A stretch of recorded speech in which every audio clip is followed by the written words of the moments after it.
Bonsoir et merci de nous rejoindre pour résumer l'actualité africaine de la semaine. Alors, serrez vos ceintures parce que nous envolerons d'abord vers la RDC où un coup d'État a été déjoué à l'aube de ce dimanche. Ensuite, nous ferons un escale au Sénégal, question de revenir sur les discours d'Ousmane Sonko lors d'un séminaire co-animé avec Mélenchon. Après, nous passerons par la Côte d'Ivoire pour s'intéresser aux tensions à sa frontière avec le Burkina Faso pour enfin déposer nos bagages au Bénin car il y a eu du nouveau dans l'affaire du blocus du pétrole nigérien. Abonnez-vous pour nous soutenir 7 jours sur le continent. C'est tout de suite. L'armée congolaise a affirmé avoir déjoué un coup d'État. Selon nos informations, un groupe d'hommes armés composé des Congolais de la diaspora des États-Unis et ceux d'autres nationalités ont réussi à pénétrer le palais présidentiel avant d'attaquer la résidence de Vital Kamerhe, un allié de Tshisekedi. Dans une vidéo filmée par eux-mêmes, ils revendiquent le retour du Zaïre. Le chef de file, c'est lui, Christian Mananga, qui a été aussi tué. On nous signale quand même plusieurs morts du côté des civils comme de la garde républicaine. Alors, devons-nous penser que la résidence du président congolais est un passoire? La sécurité du président congolais est-elle faible? Comment de personnes ont pu quitter les États-Unis, venir au Congo, recruter quelques éléments sur place et prendre d'assaut la présidence, pénétrer même son bureau sans que les forces de sécurité ne soient au courant? Et on parle quand même d'un groupe qui semble être composé d'amateurs. Et s'ils étaient de professionnels, la suite aurait été certainement différente. Et une autre question, pourquoi parmi le proche de Tshisekedi, seule la résidence de Kamerhe a été ciblée? Prenant la parole devant les étudiants et militants du PASTEF le jeudi 16 mai, Ousmane Sonko, président du PASTEF, puisqu'il a parlé à ses titres, est revenu sur beaucoup de sujets. Il a rassuré quant à sa fidélité idéologique, la politique occidentale qu'il a affirmé être une politique de prédation, son opposition à la politique macronienne, reconnaissant tout de même que le Sénégal continuera à coopérer avec la France. Il a aussi montré son opposition au mouvement LGBTQIX. Le Premier ministre avait aussi évoqué le pays de l'AES. Ce qui se passe aujourd'hui dans les pays du Sahel, on a tout fait de condamner, d'exclure, de mettre des embargos. Ce que nous condamnons nous-mêmes. Il est inadmissible que des Africains fassent l'objet de condamnation, on peut comprendre, mais qu'ils fassent l'objet d'ostracisme et d'exclusion en terre africaine, ce n'est pas admissible. Aujourd'hui, l'Europe a ses propres problèmes avec des pays qui se disent adeptes de l'illibéralisme et qui ne respectent pas forcément les règles de l'Union européenne.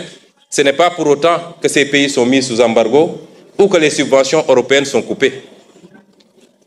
Pourquoi faudrait-il que des problèmes politiques en Afrique soient réglés par les Africains sur commande extérieure en s'attaquant à des pays frères et à leur population surtout? Nous ne pouvons pas l'accepter.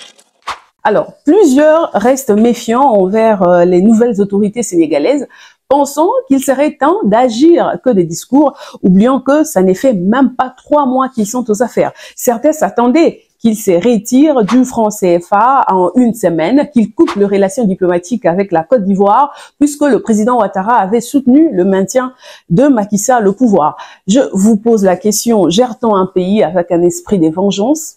Là où le Sénégal trouve son compte, le président sénégalais ira. Nous ne sommes pas dans un monde de bisounours. Et certains disent qu'il ne devrait rencontrer Kagame. Mes chers Congolais, Diomaye Faye a été voté par des Sénégalais pour résoudre les problèmes des Sénégalais d'abord. Et croyez-moi, si cela passe par les Rwandais, il s'en privera pas pour vous faire plaisir.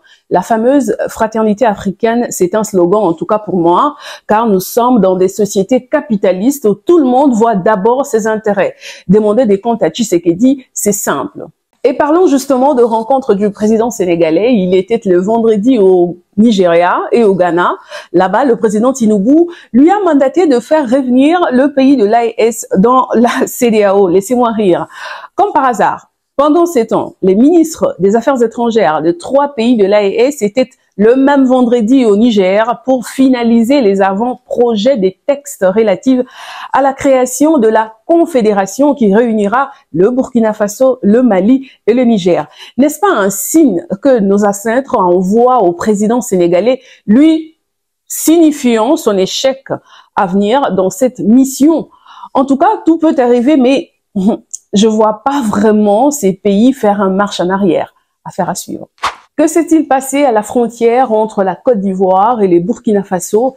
Les réseaux sociaux de deux pays étaient en feu la semaine dernière à cause de ces images d'une présence assez musclée de l'armée ivoirienne à la frontière. Le Burkina Faso qualifie cette présence militaire ivoirienne à sa frontière de provocation, soulignant un risque de tension diplomatique accrue et un risque élevé des redéploiements d'un bataillon d'intervention rapide avec toutes les conséquences envisageable de confrontation entre les forces de sécurité des deux pays. En attendant la communication officielle de la Côte d'Ivoire pour connaître le pourquoi de ces déploiements, nous espérons que cette tension va s'apaiser car le continent n'a pas besoin d'un autre foyer de guerre.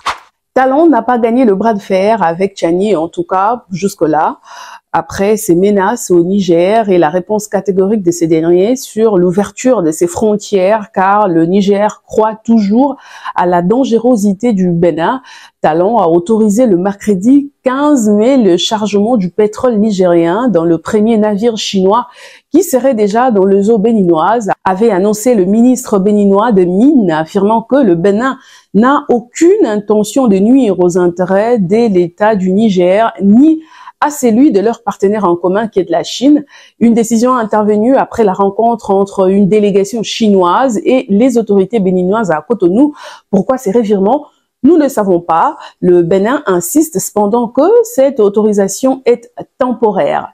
Et ça sera tout pour ce dimanche. Merci de vous abonner, d'aimer et de partager la vidéo. Pour nous soutenir, je vous retrouve le dimanche prochain pour un nouveau numéro du résumé de l'actualité africaine de la semaine. En attendant, prenez soin de vous et du continent aussi.